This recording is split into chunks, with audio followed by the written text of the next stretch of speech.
My name is Doug Kimoto. I'm a third-generation fisherman based out of Ucluelet. It was in 1975.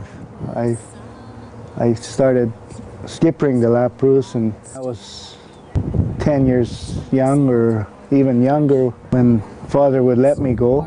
Now the whole idea is to fish selectively and avoid bycatch.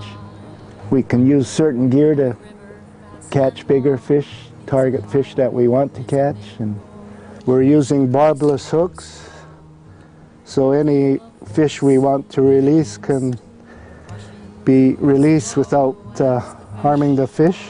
These plugs are fluorescent. They glow in the dark.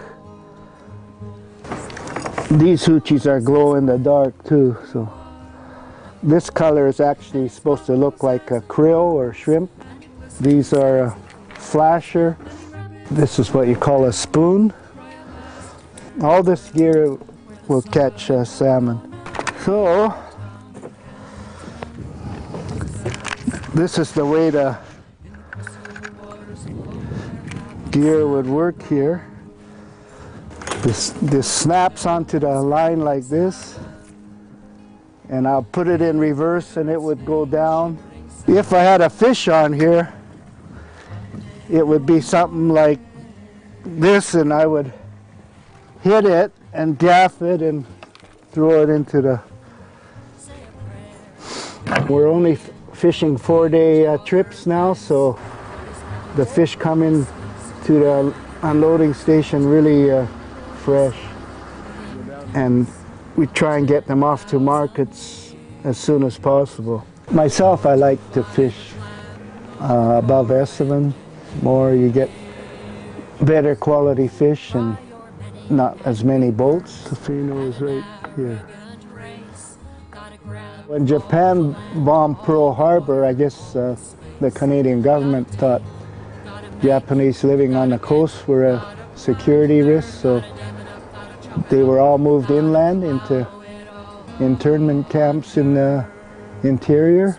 The government seized most of the boats, and they were taken to New Westminster, where they were all tied up and more or less sold or stripped, or people lost everything there, you know, their cars, their property, their businesses. It was all taken away. After the Second World War, I guess the Fino Council came out with a bylaw which said people of Japanese descent couldn't live in Tofino.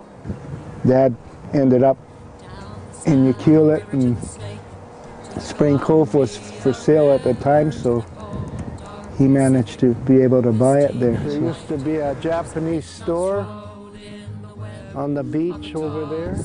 After the war, Japanese couldn't fish past Badgeo Reef. I think Dad didn't like that, so he was one of the first ones to go west from Badgeo Reef there.